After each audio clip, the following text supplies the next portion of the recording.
Gunpowder revolutionised warfare by replacing traditional medieval weapons such as sharp and blunt handheld weapons, bows and arrows, and large-scale slinging equipment such as trebuchets.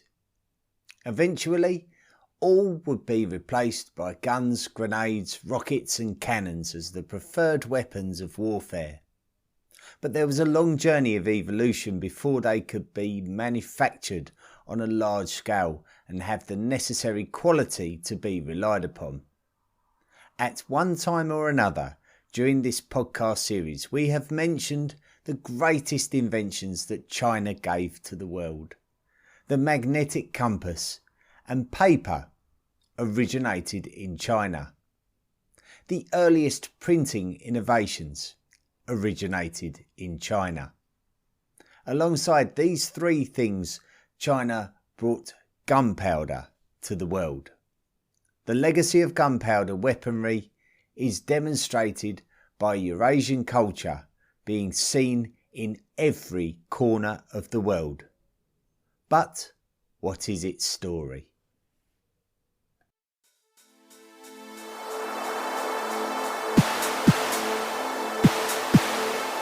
The History of the World podcast, written and presented by Chris Hasler.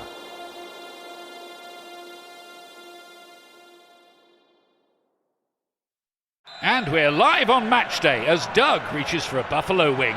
He's got it! Oh, and he's gone for a can of Pepsi too! What a finish! There's no doubt about it. It just tastes better. Match days deserve Pepsi. This episode is brought to you by Fox One. Watch all 104 matches of the FIFA World Cup live in 4K for just $19.99 a month with 3 days free. Build your own multi-view, choose up to 3 streams, and follow player spotlights. Stay on top of every moment with live stats, highlights, and instant replays. The FIFA World Cup, streaming live on Fox One. Offers are subject to change. See fox.com for complete terms and conditions. Volume 4, The Medieval World. Episode 76, Gunpowder.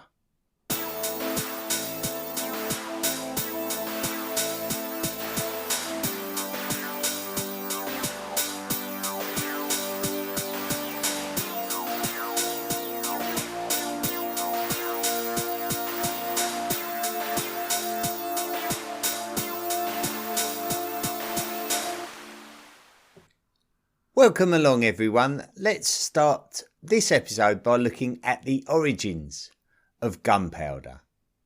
The origins of gunpowder lie in experimental alchemy. Alchemy was something practiced by the most academically advanced ancient societies. Humans were creating fire from before the evolution of modern humans, but modern alchemy has advanced significantly in the most recent 2,000 years in Europe, the Middle East and the Far East. In China, emperors had long searched for the elixir of immortality by commissioning their best alchemists to search for the combination of substances that could be consumed to give eternal life. Needless to say, Chinese alchemists never did find the successful combination, but it did mean that a great number of experiments took place over very many centuries.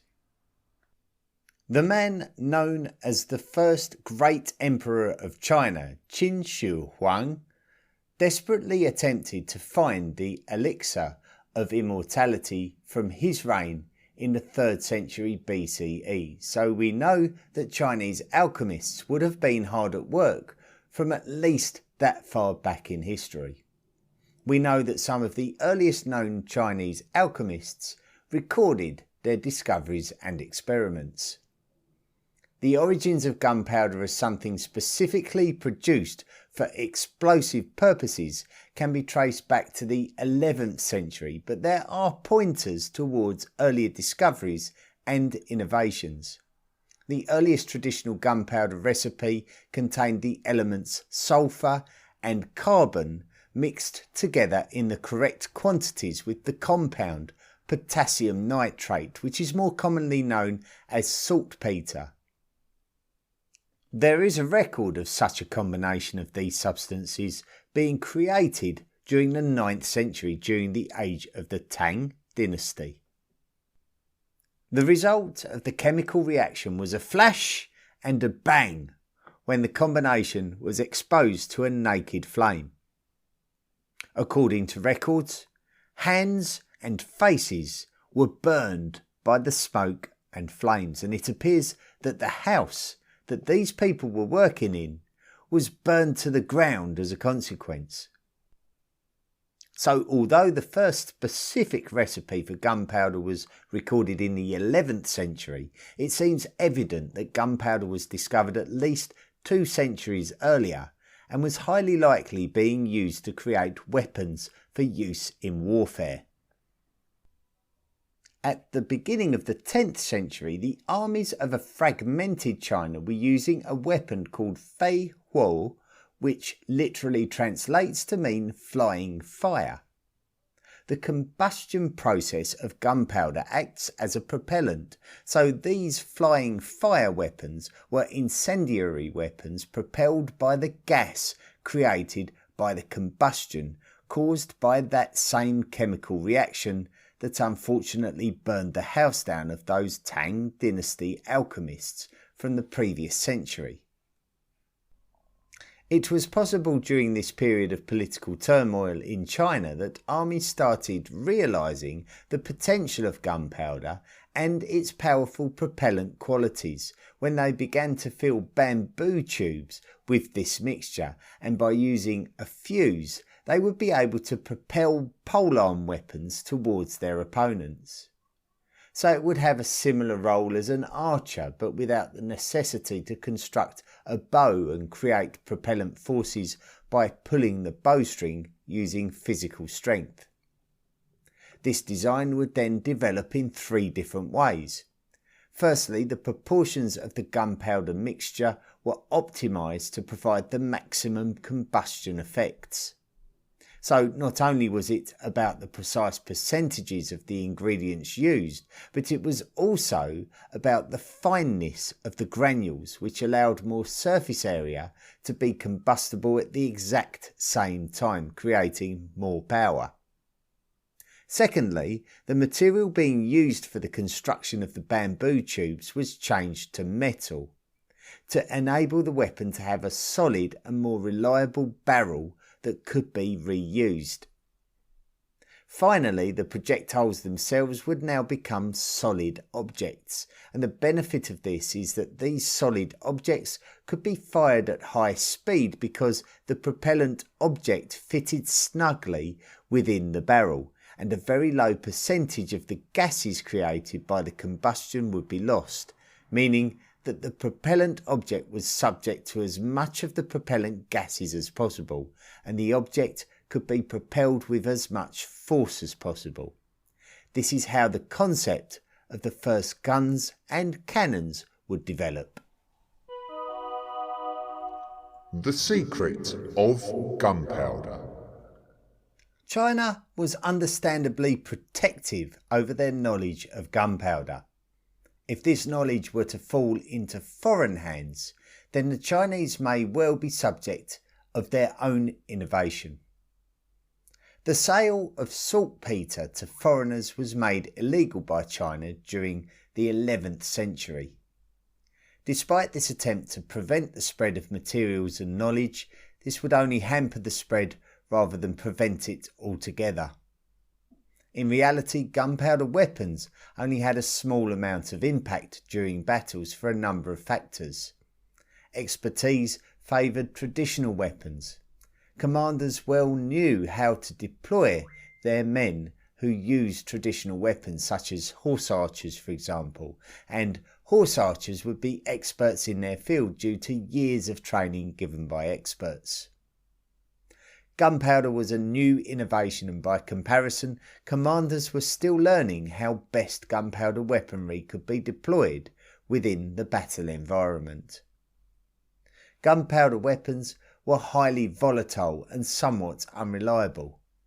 The power of the weapon could just as easily backfire on the individual using the weapon as much as it could cause issue for the enemy. Production of common weapons, such as arrows, was straightforward, compared with the introduction of this new and relatively unknown technology. Rolling gunpowder weapons out as a replacement to traditional weapons was unrealistic and uncertain, so initially they could only be used as an additional element to a traditional army. The danger was that if any society could master gunpowder technology, then it could really make a difference for them on a globalising scale. The danger for China is that if it were invaded by a foreign nation, then the secrecy of gunpowder technology could be compromised. In the early 13th century this happened, and the foreign nation was the Mongols. And as we have already learned during this podcast series, the Mongols rapidly expanded their imperial reach to a vast continental level. And the knowledge and technology of gunpowder would be very suddenly seen by a large number of areas of the world away from China and the Sinosphere. If any one individual carried the knowledge of the science of gunpowder with them, the temptation to sell that knowledge to an interested party on a more individual level may prove to be too much. With all these things considered though, it is still one of history's great mysteries exactly how the knowledge of gunpowder spread from China to Europe, and it's likely that we will never actually know. It would be better to look at the situation in reverse and analyse what could have happened. The 100 Years' War was a conflict between the countries of England and France, which started in the first half of the 14th century and continued into the 15th century. It seems apparent that gunpowder was being used during the earliest exchanges of this conflict. Cannons were in use at the Battle of Crécy in 1346, but evidently knowledge of gunpowder and associated weaponry preceded this battle. It is thought by historians that guns were not uncommon in Europe by the 1320s, and in actual fact there was a notable proliferation. Tracking the timeline between the Mongol conquest of China in the 13th century and the presence of gunpowder weapons in Europe in the 14th century is a challenge, and the lazy answer is that the Mongols brought the knowledge of gunpowder from China to Europe during this period, and this answer would not be entirely incorrect. What historians don't know is if the knowledge transferred directly from the Mongols to Europe, or whether the societies from the Middle East transferred the knowledge from the Mongols to European societies. The reason we say this is because there is evidence of the knowledge of gunpowder within the states of the Middle East during this transitional century triggered by Mongol expansion. A Syrian Arab chemist called Hassan al-Ramah wrote extensively about gunpowder in a treatise created in the middle of the 13th century. The Mongols had encroached on the lands of the Middle East before this treatise was written, so it seems very logical that the Mongol expansionists were the transmitters of gunpowder knowledge. The Mongol expansion was quite aggressive, so experts in warfare would have operated in the area, and when two groups of Mongols went to war with each other, namely the Golden Horde and the Ilkhanate, then the transmission of gunpowder knowledge would have been done with a lot more flippancy than when the Mongols were a united entity operating within Chinese lands. An English polymath called Roger Bacon described gunpowder in his works published in the 1260s, and a reference is made to another European called Marcus Graecus, or Marcus the Greek, who is reported to have written about the recipe for gunpowder. However, some described the descriptions made by Roger Bacon as somewhat ambiguous, and some debate whether Marcus Graecus was even a real person. I think we have to put all of this into some sort of context. For those of us in the modern world, the emergence of gunpowder is a revolutionary and groundbreaking event in history, but at the time it wouldn't have been seen as quite the difference maker that we might like to imagine. So when Roger Bacon was describing gunpowder at the time, it would have just been another subject in a text about modern alchemy. No one could have known how significant the impact would have been on warfare of the future. The emergence of gunpowder. Gunpowder was definitely in use in Europe in the 1320s according to written records. The Florentine Republic on the northwest coast of the Italian peninsula ordered the construction of a cannon and cannonballs in 1326. The construction of early cannons would have been challenging, as the gun barrel needed to be made from material able to withstand the explosion of the propellant gases, and this was not a straightforward process. If the cannon was built well, it could propel a cannonball with a much stronger penetrating power than the force that a trebuchet could produce, making the cannon a vital weapon for siege warfare should it be functional. So these societies that could produce or obtain high quality cannons would take an extra edge into battle with them than they might have done without them. In turn, this would mean that those who constructed walls, such as those that contained a castle, would need to step up the quality of their work to make their constructions less penetrable, which is why we see such wonderful castles with elaborate construction layouts and large moats to keep such gunpowder weapons at distance. On our episode about the Battle of Crécy, we learned of how the English army utilised cannons and ribaldacans. A ribaldacan is similar to a wheeled cannon, but rather than have one large barrel, it had multiple small barrels so that multiple projectiles could be launched in quick succession. It was called an organ gun due to the multiple barrels representing the pipes of an organ. Early gunpowder weapons such as these would work to cause chaos among the ranks of oncoming opponents, as they had the capacity to cause injury and to frighten enemy horses, so that the expert English longbowmen could do the real damage with their relentless arrow volleys. It is not a case of English having gunpowder technology and the French not. The French certainly did, because they themselves utilised a ribaldacan when attacking the English port of Southampton in the previous decade. The French likely did not have the resources ready because armies still relied on their areas of expertise such as knights and archers. It might be too much for us to suggest that the English army would not have won the battle without gunpowder weapons, because it was actually the expert English longbowmen who were celebrated as being the difference makers in this battle. We can go back over 80 years from the Battle of Crécy to the Battle of Ain Jalut in the Levant to find that the Mamluk Sultanate of Egypt were using a similar weapon called a midfa to cause chaos among the advancing Mongol army in the same manner. So it is interesting to note how much earlier this innovation was already in use in the Middle East.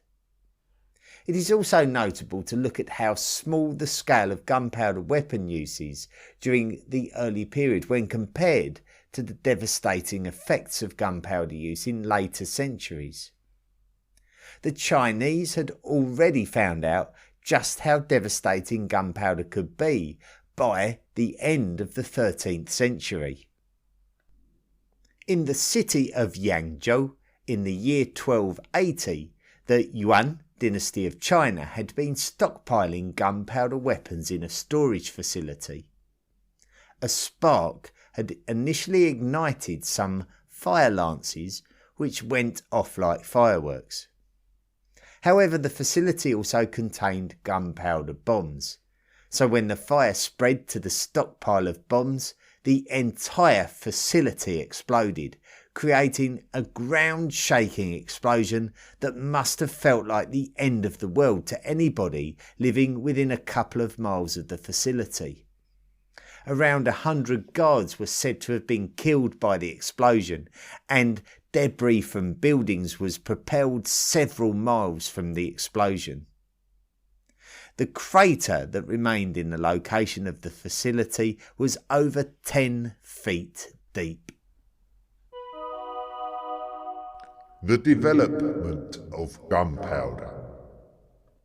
As gunpowder became better known, the technology advanced and the world would see more use of gunpowder and more weapons. We are aware that the English were using cannons at the Battle of Crécy in 1346, and the English would continue to develop their cannons throughout the 14th century. In some cases, the size of the calibre increased, allowing for larger projectiles to be launched. The calibre is the internal width of the barrel. One such large calibre cannon is called a bombard, and allows for cannonballs of a considerable size to be launched. The barrels of guns have two ends. The end which the projectile leaves the barrel is called the muzzle, while the opposite end is called the breech. In the cases of a bombard, the propellant charge which contains the gunpowder is loaded into the muzzle of the barrel, and then is followed by the projectile, which in this case is the cannonball. A fuse is lit, which would ignite the gunpowder through a touch hole in the breech end of the barrel. The name of the bombard came from French origins, as was the case with a lot of English words from the late medieval period, and has since led to a number of common English words which describe an overwhelming attack of different kinds, such as the word bombardment. This was just a number of gunpowder weapon innovations that would see the rapid escalation of gunpowder's use in battles in Europe increase to become an essential part of European warfare. By the time we get to the Battle of Kutna-Hora in 1421, we can see how the Hussites may have never have succeeded without it. In our dedicated episode on this particular battle, we learned about how the mighty army of the Holy Roman Empire had encircled the anti-Catholic Bohemian movement called the Hussites, but that the Hussites used both handguns and cannons to be able to break out of the encirclement, leading to their ability to run the Catholic loyalist army out of Bohemia. The role of gunpowder weapons in this battle was notable. Further east and in the middle of the 15th century, the Byzantine Empire was on its last legs, as its territories had been diminished by the Ottomans, as we discovered earlier in this volume. The Ottomans had allowed the Byzantines to remain in the city of Constantinople, but their political situation was under the strong influence of the Ottomans until 1453, when the Ottomans decided to attack the somewhat impenetrable city of Constantinople with its heavily fortified walls. As much as the Byzantines in Constantinople were existing in a city that had traditionally been one of the most defensible cities in the world, being contained within the impressive Theodosian walls and surrounded by water otherwise, the Byzantines were being squeezed into a desperate situation economically. An expert gunpowder weapon producer called Orban was willing to produce a stock of weapons for the Byzantines, but they could no longer afford his price. So Orban decided to sell his expertise to their opponents, the Ottomans. Orban himself was originally from the Kingdom of Hungary. Orban would be happy to produce a great collection of cannons for the Ottomans to use. By 1453, the Byzantines had their own gunpowder weapons, but they were just unable to acquire the gunpowder and materials required to produce more weapons and more firepower. The Ottomans did not face the same problem, so Orban kept producing more and more cannons of different shapes and sizes to be conducted like an orchestra as they tactically bombarded the Theodosian walls. The pièce de résistance of Orban's cannon collection was a cannon called the Basilic, a 24 feet long barrel whose diameter was 2.5 feet. The barrel was reinforced with 8 inches of bronze to absorb the mighty blast that would be required to propel a 1,200-pound cannonball for a distance of 1 mile. Constructed in Edirne, dozens of oxen and hundreds of men had to pull the mighty device for a number of weeks across the terrain from Edirne to Constantinople. Once there, the cannon could only be fired very few times each day. Such was the necessity to allow the device to cool and to repair the inevitable cracks caused by each blast. Ultimately, the cannons did their job at Constantinople, but the process was quite arduous as the Byzantines continued to repair the wall almost as quickly as the Ottomans bombarded it. The Byzantines were worn down by the Ottomans and Constantinople eventually collapsed. It is very unlikely indeed that Constantinople would have fallen during that siege without the might of Orban's artillery. Even by the 15th century, the ambitions of cannon builders could at times outweigh a requirement for safety, and any substandard cannon had every ability to explode on the spot that it stood, firing shrapnel in all directions and very likely killing or maiming anybody within a certain distance of it. It is reported that Orban himself suffered that fate at the siege of Constantinople in 1453. Back in the West, and the 100 Years' War was coming to a conclusion in that same year, 1453.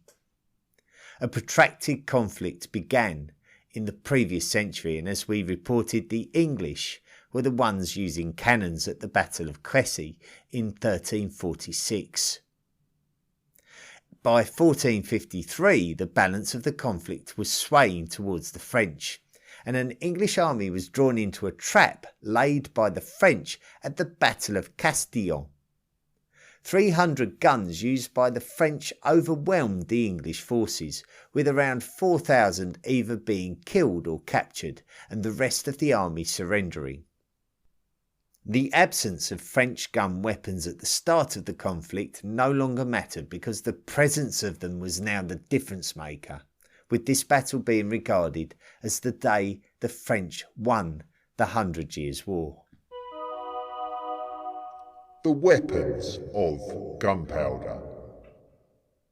Large cannons would require stabilising on the ground and mounting on apparatus, but smaller gunpowder weapons could be fired while held in the hands, and this would be the precursor to the handheld firearm.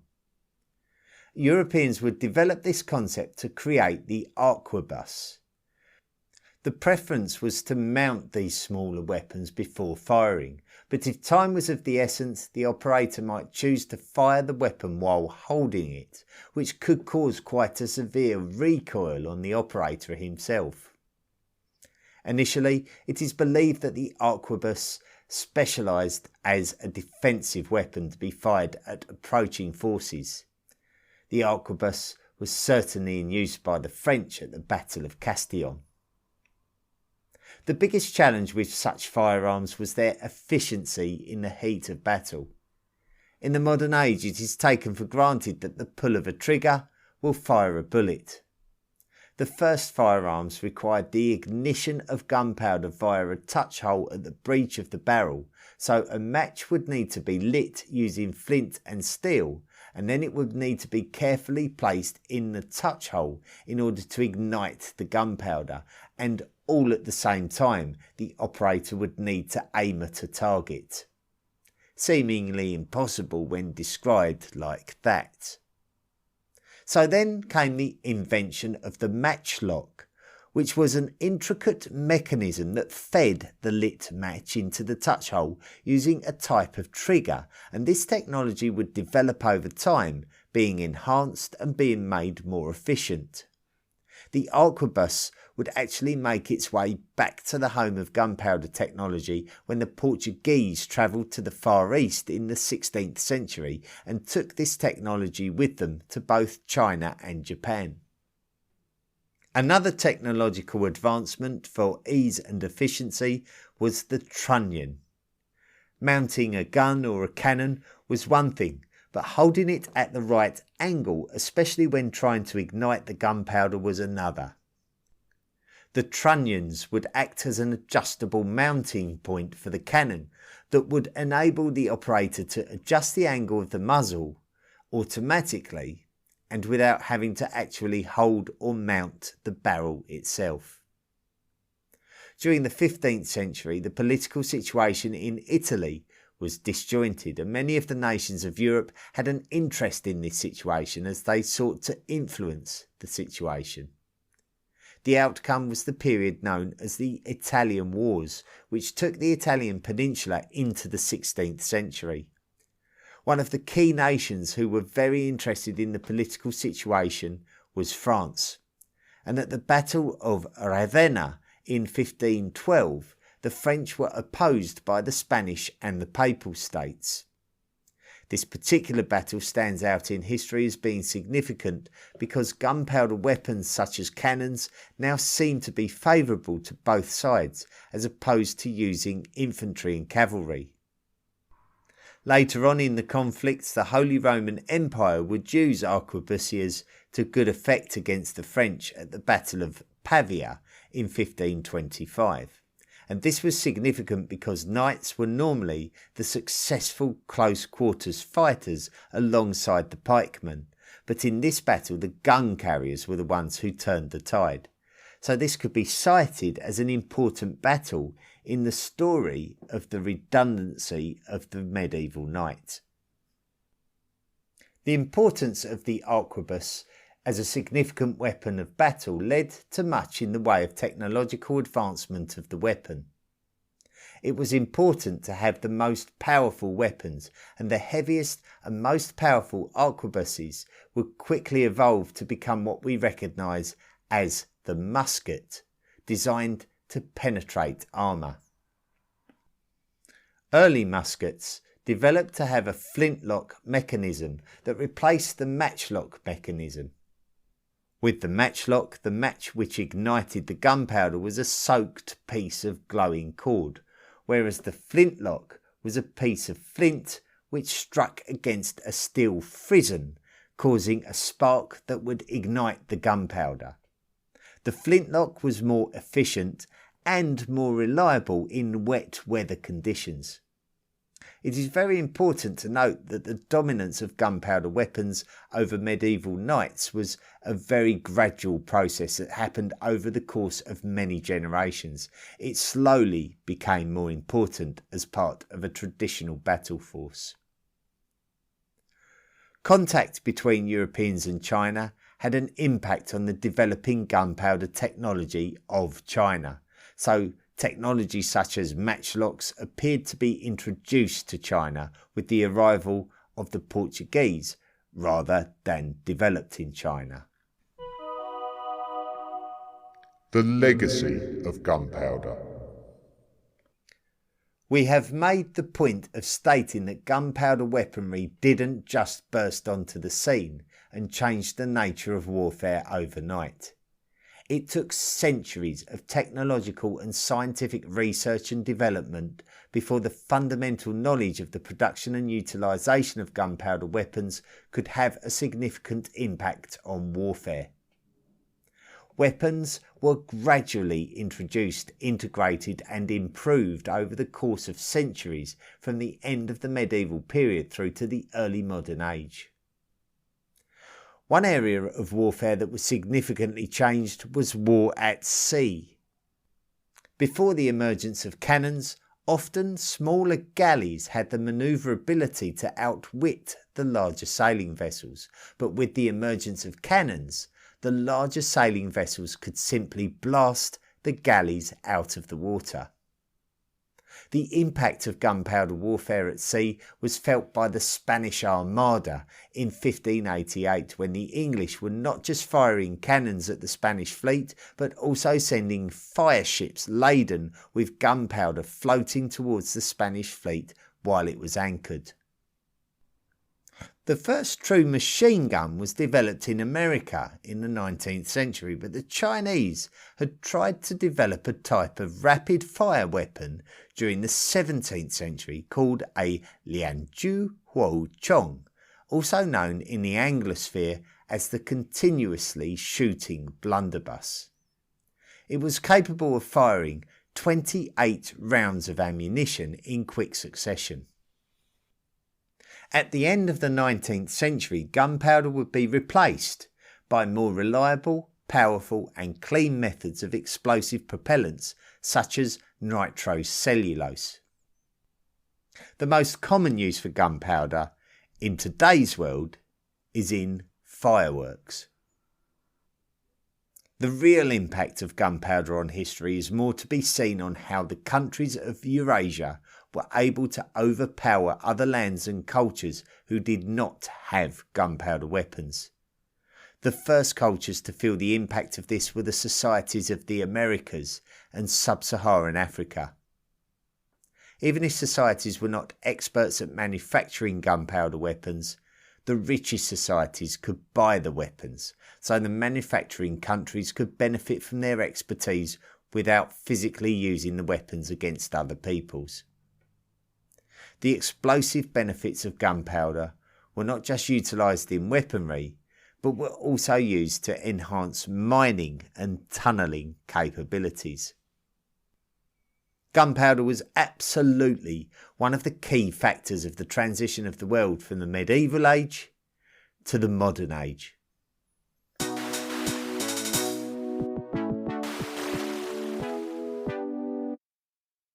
Where is Daredevil? I'm right here. Don't miss the return of Marvel Television's Daredevil Born Again.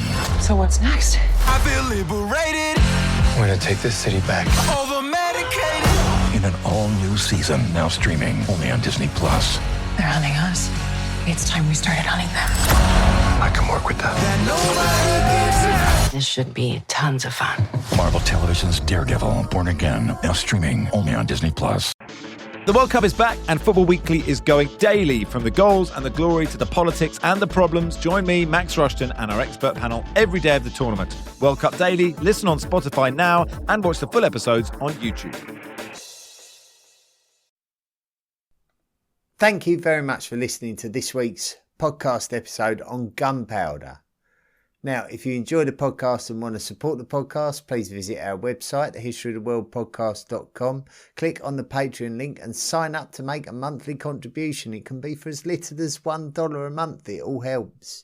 You will become a lifelong member of the History of the World Podcast Illuminati and qualify for gifts and rewards, such as commissioning your own episodes on the subjects of your choice. And the next episode we do will be a special episode on the Roman 9th Spanish Legion, thanks to Jeffrey Malloy, who's a History of the World Podcast Illuminati member and whose contributions have earned him this episode. So that will be our next episode.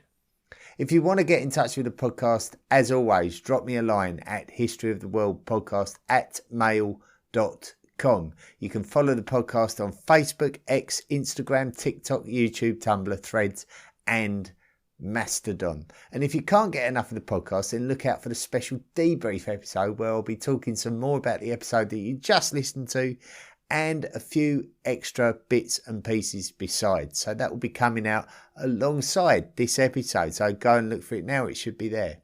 Anyway, that's it for this episode. Thanks so much for listening. And don't forget to tune into the debrief. But until we meet again, thank you and be good. A simple reward can change everything. Engaged employees generate 23% higher profitability, while valued customers spend more and stay longer. Those two facts point to the same truth. People perform better when they feel genuinely appreciated. BHN helps you reach both with gift cards that turn everyday moments into meaningful experiences across every touchpoint. That connection builds loyalty no discount can match. Visit bhn.com to learn more. Feeling stuck with money? Get a Financial Life. Personal Finance in Your 20s and 30s by Beth Kobliner is the best-selling guide updated for today's reality. Tackle debt, save smarter, invest wisely, and navigate rising costs with confidence with this no-nonsense roadmap to financial stability. Start building your future now. Read Get a Financial Life by Beth Kobliner today. Toxic relationships suck, including the one you're in with your cleaning products. Break up with harsh chemicals and synthetic fragrances and switch to Clear Hive products, a company committed to providing cleaning products and room sprays without toxic ingredients. You can finally tell your therapist you're in a healthy relationship. Use code SPOTIFY at checkout for 20% off. The History of the World podcast, written and presented by Chris Hasler. Please consider making a financial contribution by going to the historyoftheworldpodcast.com website and clicking on the Patreon link. Email the show at historyoftheworldpodcast@mail.com. And don't forget to join our social media at Facebook, Twitter, Instagram and Tumblr. See you next time.